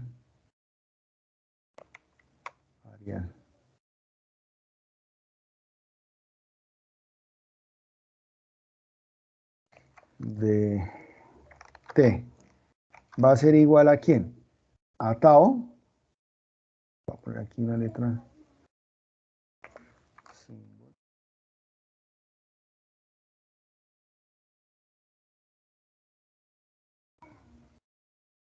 Entonces aquí viene tau por ρ por dA. Entonces aquí me toca cambiarme a Arial. Entonces le pongo Arial. Entonces esto es dA. ¿Listo? Entonces yo tengo este momento diferencial de t, que me lo produce ¿quién? Si yo cojo un elemento diferencial de este anillito que es dA y lo multiplico por el esfuerzo cortante que me está actuando en esa área diferencial, quedaría tau por dA, ¿cierto? Ese tau por dA me da una fuerza cortante diferencial. Si yo lo multiplico por la distancia que hay de ese elemento diferencial de área al centro de la varilla, esa distancia se llama ρ. Y aquí está. Entonces quedaría ρ por fuerza cortante me da un momento torsor diferencial. Si yo quiero el momento torsor total, lo que hago es hacer la integral de esto aquí a la derecha. ¿Sí? Entonces yo hago aquí la integral. Una integral. Y aquí en la izquierda hago la integral y aquí en la derecha también hago la integral. Entonces la integral de dt se llama el torsor, momento torsor actuante en la sección, y la integral de esto lo resuelvo acá. Entonces en lugar de poner tau, coloco tau en función de ρ. Ya sabemos que tau en función de ρ es g por ρ por teta. Entonces entra aquí. Entonces en lugar de poner tau, g por ρ, quedaría un ρ por un ρ cuadrado, teta y g de A. ¿Listo? Entonces este es g por teta, son una constante de la integral, porque son fijos, entonces salen de la integral, y quedaría integral de ρ cuadrado de A. Esa integral de ρ cuadrado de A, ¿dónde la han visto? La integral de ρ cuadrado de A, ¿la han visto en algún lado por ahí?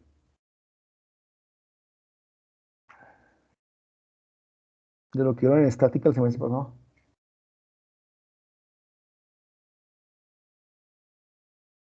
¿Ya se fueron? Pero si se acuerda que ese... No, profe. ¿No se acuerdan? Es el momento polar de inercia. O sea, acuerden que hay dos inercias. Bueno, se me va tocando estudiar un capitulito aquí. Eso lo tuvieron que haber visto en estática. Pero necesito que lo recuerden para este tema. Entonces, al final del libro,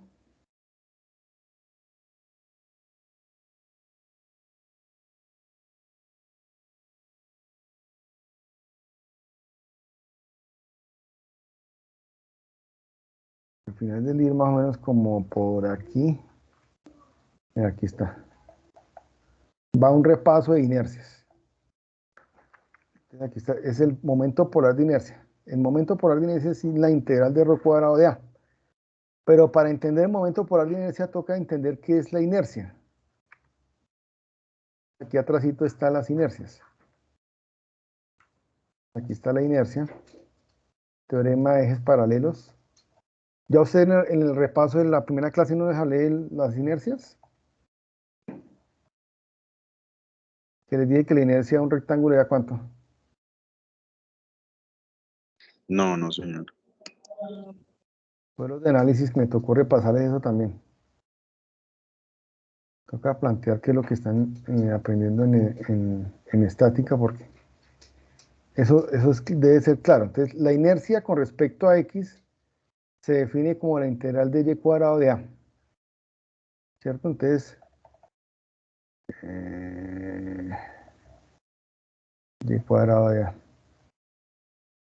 Bueno, esto viene de acá. Entonces, digamos que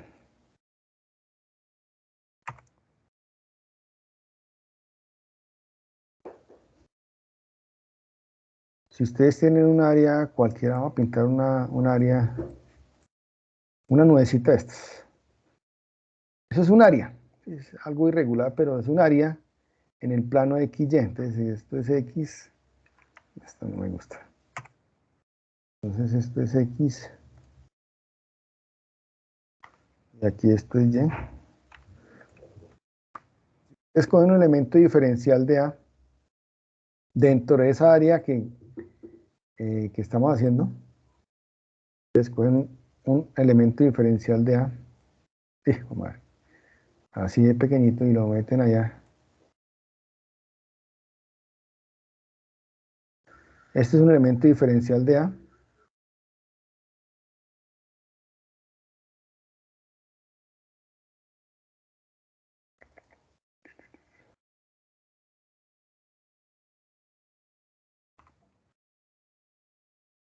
¿Cierto? Y si ese elemento diferencial de A lo ubicamos con respecto al eje coordenado X, entonces esta distancia de acá es esta.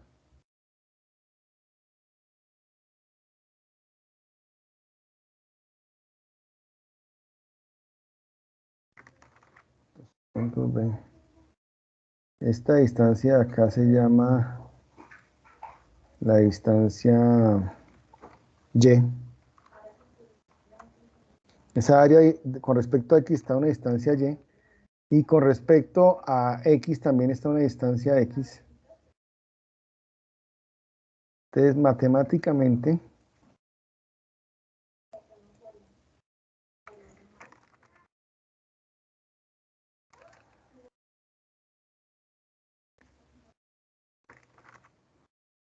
esta distancia de acá se llama X.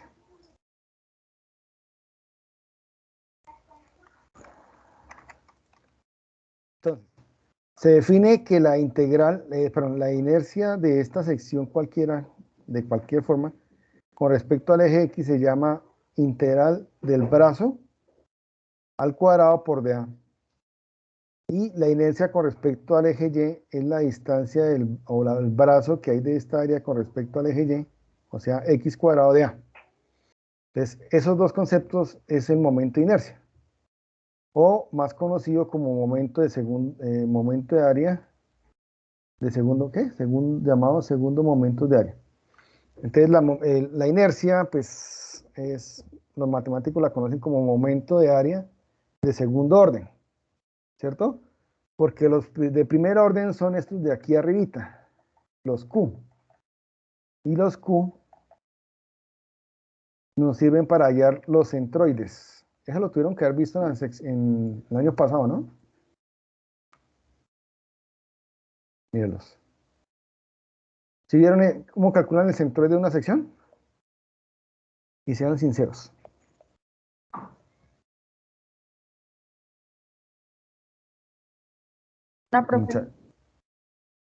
Bueno, toca repasar eso que es importantísimo acá. Bueno, y para el resto de materias que van a ver de aquí para arriba. El centroide de una sección se define como el momento de primer orden QY sobre el área y el Y barra sería el momento de primer orden QX sobre área, donde QY es la integral de X de A, ¿cierto? Y QX es la integral de Y de A, ¿sí? Entonces, si ustedes resuelven esa integral de X de A, obtienen QY, y si lo dividen el área de la sección, obtienen el centroide de la sección, ¿sí?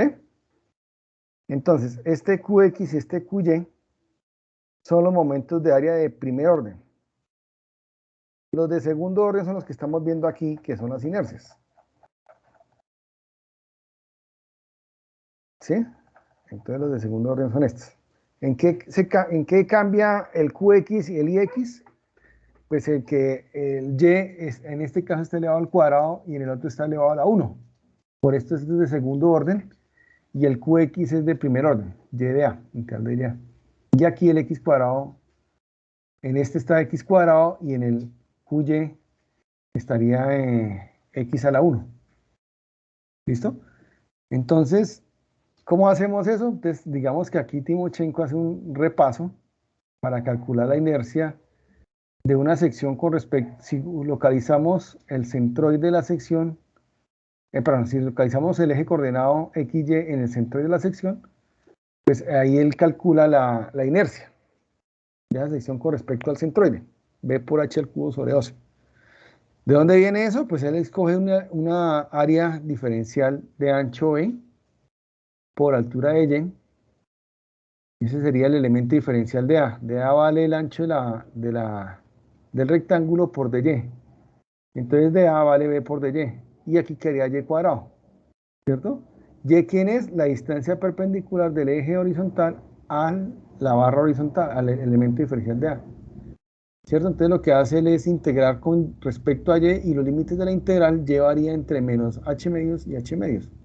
Él hace esa integral y se da cuenta que la inercia de un rectángulo con respecto a su eje centroidal X es B por H al cubo sobre 12. Lo mismo para la inercia con respecto al eje Y. Entonces, para la inercia con respecto al eje Y, pues él ya escoge un rectángulo ya no horizontal, diferencial, sino vertical, ¿cierto? Y está a una distancia X del rectángulo vertical. Hace la misma integral y se da cuenta que la inercia con respecto al eje Y ya es al revés, o sea, es un doceavo, pero de la altura por el ancho al cubo, ¿cierto? Porque ya la inercia con respecto al eje Y. Entonces, si se dan cuenta, se invierten las dimensiones. Para la inercia con respecto al eje Y, pues la altura viene siendo el ancho al cubo y el ancho sería h. ¿Sí? Entonces se intercambian las posiciones. ¿Listo? Bueno, aquí qué hace más Timochenko. Entonces, si ustedes calculan la inercia con respecto a la base, entonces da la inercia ya otro valor, ¿cierto? Entonces aquí él hace la integral, él escoge el elemento diferencial, lo escoge acá otra vez, pero entonces su eje coordenado va a ser aquí abajo. Entonces la distancia Y va a ser desde el eje B hasta Y, hasta el rectángulo. O sea que los límites de la integral van a variar entre 0 y h. Entonces él hace esta integral entre 0 y h y cuadrado y se da cuenta que la inercia del rectángulo con respecto a su base es B por H al cubo sobre 3. ¿Cierto? Entonces, digamos que en ingeniería a veces necesitamos la inercia con respecto a su base. Entonces nos sirve esta ecuación, B por H al cubo sobre 3. O hay veces necesitamos la inercia con respecto al centroide. Entonces la inercia con respecto al centroide de un rectángulo es B por H al cubo sobre 12. Entonces, en próximas clases yo les estaré preguntando, bueno, deme la inercia de un rectángulo con respecto al centroide. Entonces Pedro me contestará de una, bueno, la inercia de un rectángulo con respecto al centroide es b por h al cubo sobre 12. Listo. Pero si yo se las pido con respecto a la base del rectángulo, ya no es este valor, sino b por h al cubo sobre 3. ¿Listo? Entonces, pues digamos que acá, echemos otra repasadita y un poquito de la estática que vieron. Esa es la inercia con respecto al centroide y con respecto a la, a la base de un rectángulo. Bueno, entonces aquí queda el radio de giro. Entonces el radio de giro se define como la raíz cuadrada entre la inercia y el área para Rx, y para Ry es la inercia de Y con respecto al área. Radios de giros. Bueno, ahí calculan algunas inercias para secciones parabólicas, entonces están ahí calculadas para que la vean. Aquí viene a otra cosa que tuvieron que haber visto, que es el teorema de ejes paralelos para momentos de inercia. Y entonces el teorema de ejes paralelos es que ustedes trazan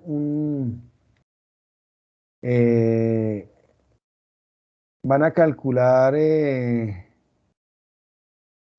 la inercia de la sección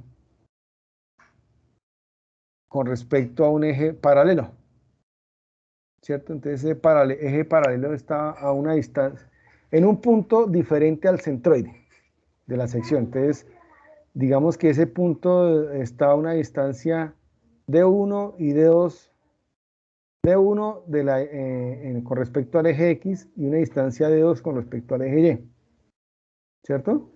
Y en esos yo voy a calcular mi inercia con respecto a ese par de puntos. Entonces ahí pues dan una definición de cómo calculan eso.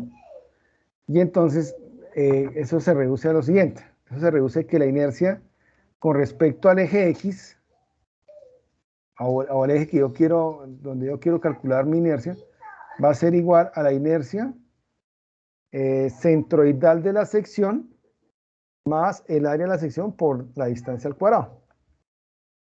¿Sí? Y la inercia con respecto al eje Y pues va a ser igual al área, a la inercia de la sección con respecto a un centroide más el área por la distancia de 2 al cuadrado. Es el teorema de ejes paralelos. Bueno, ahí toca echar cuando entremos a flexión nos toca revisar un poquito de tema. Y ahora viene el momento polar de inercia, que es para donde estamos en este momento. Entonces, el momento polar de inercia se define como la integral de ρ cuadrado de A. ¿Listo? Si ustedes miran, ρ es la distancia que hay. Pucha.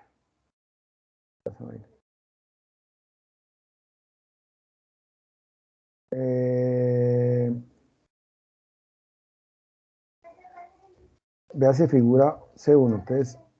Entonces si miramos la figura C1, que no sé dónde está. C1, va a subirme hasta la figura C1.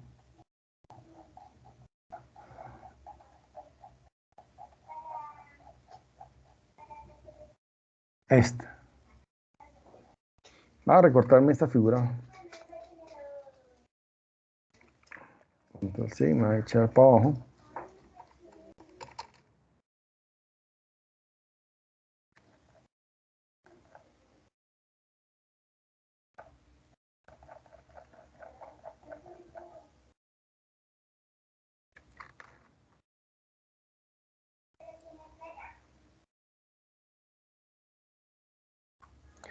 Entonces, si se dan cuenta, el área que estamos estudiando es esta papa que tiene acá. Es una forma irregular. Y esa figura tiene un área A, ¿cierto? Y entonces el elemento diferencial está a una distancia X del eje y una distancia Y del eje X. El elemento diferencial que estamos evaluando. Y la distancia que hay desde el origen a la de A se llama ρ, ¿cierto? O sea que por Pitágoras, la distancia de ρ cuadrado va a ser igual al cateto adyacente al cuadrado más el cateto adyacente al cuadrado. O sea, ρ cuadrado va a ser igual a x cuadrado más y cuadrado. Entonces, por definición de momento polar de inercia, el momento polar de inercia IP es la integral de ρ cuadrado de A. ¿Listo? Como ρ cuadrado es la suma de x cuadrado más y cuadrado, entonces ustedes reemplazan ρ cuadrado por x cuadrado más y cuadrado de A. ¿Cierto? Si ustedes desbaratan esta integral en 2, entonces el de A pasa a multiplicar a x cuadrado y pasa a multiplicar al y cuadrado, pues se abren en dos integrales. La integral de x cuadrado de A más la integral de y cuadrado de A.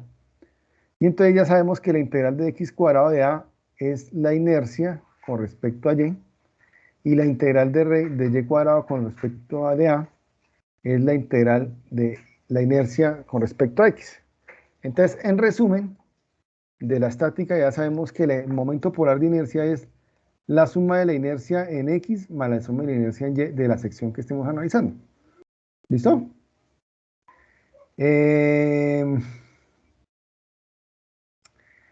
Para el caso de nosotros, mira, aquí está el círculo que estamos analizando arriba. Aquí Timochenko hace la integral, la inercia, momento polar de inercia en una sección circular. Entonces, él lo que hace acá es coger un elemento diferencial de ancho de ρ, ¿cierto? Y el elemento diferencial pues, va a ser igual a ¿quién? El perímetro de este arito multiplicado por de ρ, ¿cierto? Entonces, ¿cuánto era el perímetro de este círculo? ¿Cuánto es el perímetro de un círculo?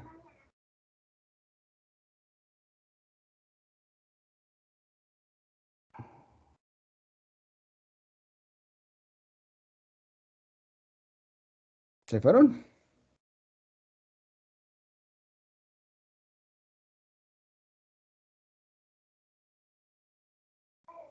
Bueno, echemos 10 minuticos y acabamos la clase. Entonces, el perímetro de un círculo se define como 2pi por r. ¿Sí o no? Como el radio vale ρ, entonces quería 2pi por ρ. Entonces el perímetro me da 2pi por ρ. Por de ρ me daría el de A.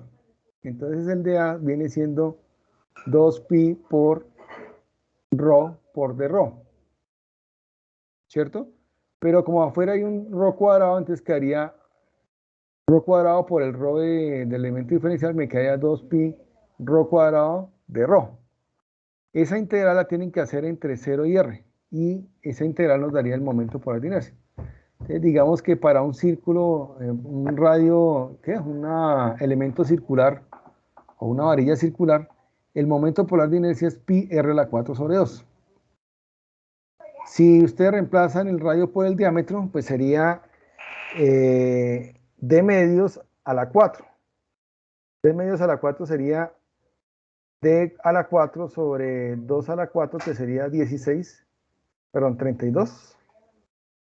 2 a la 4 viene siendo 2 por 2, 4, por 2, 8, por 2, 32, por 2, 64. Entonces, el momento polar de inercia, en el caso de, si lo esperamos en función del diámetro, quedaría pi por d a la 4 sobre 64.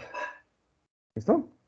Entonces, ahí va el repaso del momento polar de inercia y nos subimos otra vez a donde estábamos. ¿Dónde estábamos nosotros? Estábamos por aquí, en torsión.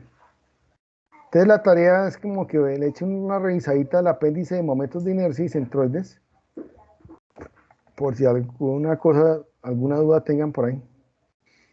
Entonces se metan con ese cuento. Listo.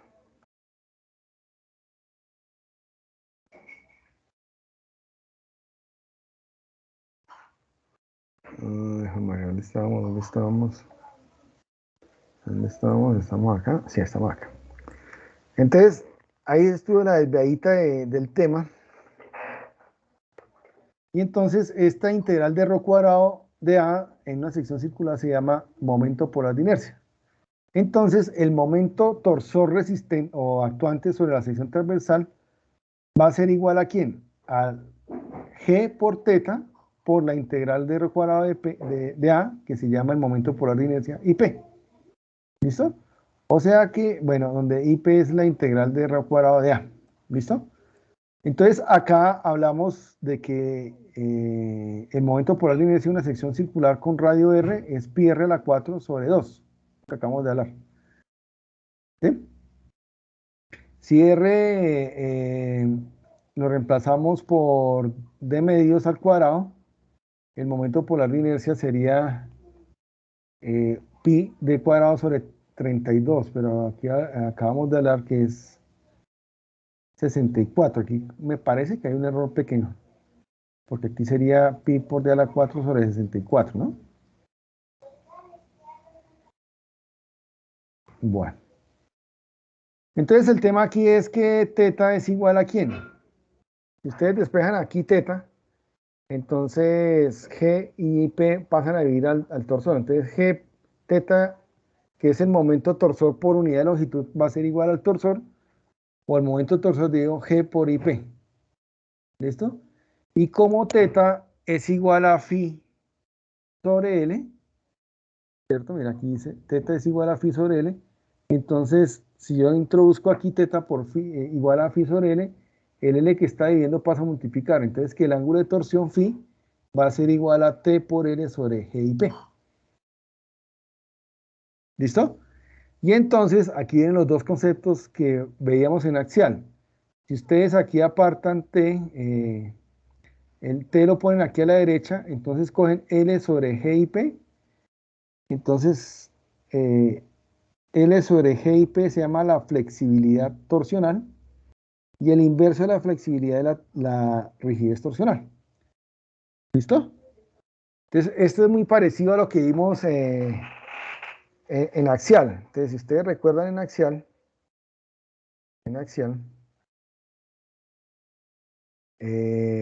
nosotros hablábamos de que delta era la famosísima pelea.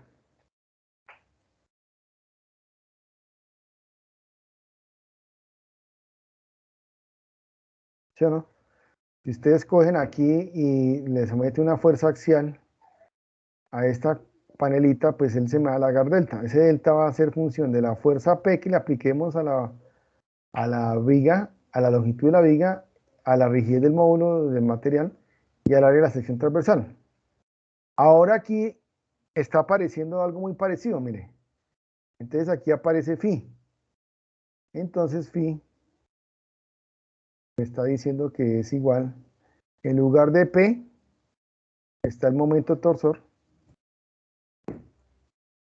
En lugar de L sigue siendo L. Entonces L se mantiene. En lugar de E aparece el módulo de corte G. Y en lugar de G y de área aparece IP. Ya no es área, sino el momento polar de inercia. ¿Listo?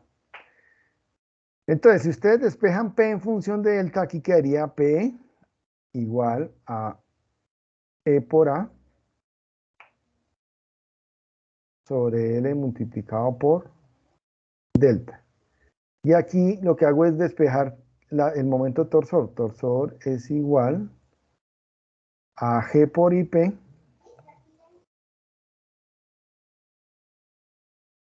sobre L por phi. Este término, ¿cómo lo llamamos allá en el esfuerzo axial? De los que estén por ahí en clase, ¿ya ninguno está? O digan presente.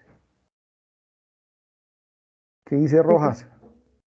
Bueno, Cuellar, ¿qué dices? Sí, acá estamos. Bueno, entonces mi pregunta es, ¿cómo llamamos ese término E por A sobre L? Alargamiento. No. Rigidez axial. Rigidez axial, muchachos. Esto se llama K. ¿Por qué? Porque esto es P igual al famosísimo K por delta. El resorte, ¿se acuerdan? Entonces, esta es la rigidez axial. Y aquí, aquí en torsión aparece algo muy parecido. Esto de acá se llama la rigidez K, pero de la torsión. Entonces vamos aquí a poner el T. Entonces la rigidez torsional dependen de G, que es el módulo de corte del material, dependen de la inercia torsional, perdón, módulo, del momento polar de inercia y la longitud, ¿cierto? Y las deformaciones, ¿cuáles van a ser? Aquí no se miden alargamientos en torsión, sino se miden ángulos de rotación. Y la fuerza que se analiza es la torsión, el torque que le ponemos en la viga, ¿cierto? Entonces, digamos que aquí estamos representando fuerzas igual por una rigidez y por un desplazamiento que ahora no es un desplazamiento, sino es una rotación, ¿cierto? Entonces, aquí este es el concepto de rigidez que usamos en los elementos sometidos a torsión, que es muy parecida al elemento de rigidez de los elementos sometidos a carga axial, ¿cierto? Aquí esto es rigidez, en últimas, esto es lo que estuviéramos hablando, es que el torsor en la viga va a ser igual a una matriz K, de una rigidez, perdón, de torsión, le pongo aquí una T minúscula, por un desplazamiento que en este caso no es desplazamiento, sino es rotación, ¿sí? ¿Listo? Entonces es la rigidez torsional. Y el inverso de la rigidez axial y el inverso de la rigidez torsional es la flexibilidad, que fue lo que vimos en la clase anterior. Bueno, uy, joder, me acabó el tablero acá. Entonces, no sé, voy a escribir más. Entonces el inverso de la K es la flexibilidad. Entonces sería, la flexibilidad es L sobre A y la flexibilidad acá sería L sobre G y P, que es lo que aquí dice Timochenko. Entonces la flexibilidad torsional se define como el recíproco de la rigidez torsional, que es, entonces flexibilidad es L sobre G, L es dividido G y P, y la rigidez torsional es G y P sobre L. ¿Listo?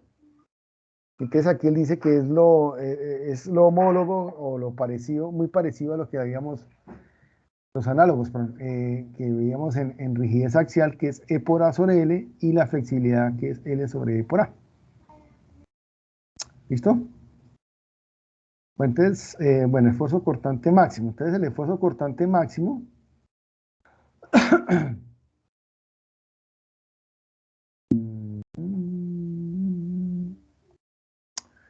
el esfuerzo cortante máximo, tau máximo en una barra circular sometida a torsión puede determinarse al sustituir para teta en la expresión tau así. Entonces, en la ecuación 3.7, entonces la ecuación 3.7, entonces ya sabemos que teta es igual a T sobre G y P, ¿cierto? Pero acuérdense que tau, los esfuerzos cortantes son proporcionales a G. Escucha, me olvidé la fórmula que está arribita. Tau es igual a G por rho teta, ¿cierto? Entonces el teta, bueno, ocurre cuando rho vale R, entonces sería G por R por teta. Entonces en esta ecuación lo que ustedes hacen es reemplazar teta por esta de acá. Entonces quedaría G por R por T sobre G y P. Y entonces aquí lo que hacen es... Y entonces se halla que el cortante máximo es T por R sobre IP. Bueno, vamos a dejar ahí, muchachos. Entonces, el jueves seguimos hablando un poquito de torsión. Y el sábado de 9 en 8, pues hacemos un poquito de clase hasta ahora. Y el parcial, entonces, nos encontramos el sábado por ahí a las 5 de la tarde, a las 6 de la tarde. Empezamos parcial de 6 a 9 de la noche. ¿Listo? Ok, profe, gracias. Profe, Nos vemos. Sí, señor. profe, entonces al fin las entregas como que... Pues para mí, yo no tengo preocupación de eso por mí. La preocupación es por ustedes, porque el parcial va a ser de esas 3 tareas. Sí, entonces si no hacen las Profe, tareas, pues les va a ir regular en el parcial. Entonces yo creo que sí se deberían afanar por ustedes por la entrega de las tareas. Yo les dije desde un principio, si hacen las tareas a conciencia y bien hechas, pues yo creo que se acercan al 5 en el parcial. Si no las hacen, se las copian por ahí o las hacen al último minuto ahí por salir del paso, pues la nota del parcial no va a ser muy buena. Sí, entonces por eso les digo que, pues yo les puedo decir, las tareas me las pueden entregar el día del parcial, pero los resultados no van a ser los buenos, ¿sí? En el parcial. Entonces sí, pues cuando quieran entregar las tareas, yo les dije que las tenía que entregar creo que mañana o hoy, pues máximo el lunes, ¿no? El lunes, sí. Sí, profe, Listo, gracias. profe. Bueno, pilas con el parcial, muchachos, no se me van a confiar que esto toca de Parciales de dedicación, ¿sí? Entonces nos Profe, ¿y el vemos, primer parcial es de 5 a 8 o de 6 a 9? yo a ustedes les dije de 5. de 5 a 9, sí. Ah, bueno, entonces a las 5. Venga, les pongo de una vez la citación. Entonces, programar una reunión. Listo, entonces va. Parcial 1. Parcial 1 va a ser de hoy en 8. Entramos a las 5 p.m. y van a rematar el parcial a las 9 p.m. No se repite. Y listo. Enviar. Profe, y Ahí ahí, quedó. digamos, ¿cómo sería, digamos, es enviarle que el libro de Excel o...? Sí, básicamente si es una armadura, bueno, van a haber 3 puntos. Uno teórico, otro una viga por ahí con un matricial 1 y otra y una armadura con matricial 2. Entonces, ¿qué me tiene que entregar de la armadura? Por ejemplo, la armadura lo que me tiene que entregar es el matricial bien desarrolladito con el cálculo de los desplazamientos. Me tienen que entregar las reacciones de la armadura y me tienen que entregar el cálculo de las fuerzas internas de todos los elementos de la armadura. Pero el que yo les voy a revisar en sí es el diagrama de fuerzas axiales de la armadura, ¿cierto? Donde usted representa, mire, este elemento está a compresión con una fuerza de 70 kN, este está a tensión de 45 kN, y me muestran ahí que está en tensión y compresión, y las reacciones fueron estas, y le pegan un pantallazo de los desplazamientos, y ya, ese es lo que yo voy a revisar de la armadura. Si sale una viga doblemente empotrada, pues ahí les reviso lo que son reacciones y fuerzas internas de los elementos que componen la viga horizontal, ¿sí? Y el primer punto, pues puede ser teórico, conceptos que ustedes deben saber. Por ahí algo de rotación de esfuerzos de lo que vimos hoy por la mañana. Ese es el parcial. O sea, prácticamente la tarea. Prácticamente la tarea de lo que vimos hasta hoy. Pues digamos, torsión no se los pregunto ahorita porque pues es tema nuevo. Torsión entraría para el segundo parcial. Pero digamos que necesitamos ir avanzando internamente como para no atrasarnos. ¿Listo, muchachos? Entonces, la preocupación por las tareas no es mía, es de ustedes. Entonces, sí, pues, listo. Hoy es sábado, pues, trabajen el sábado, domingo, y me la entregan el lunes por la tarde, si quieren. Así sea tarde, no importa. ¿Listo? Listo, profe, gracias. Bueno, charlamos, muchachos, entonces. Buen fin de semana. Hasta luego, profe. No, profe.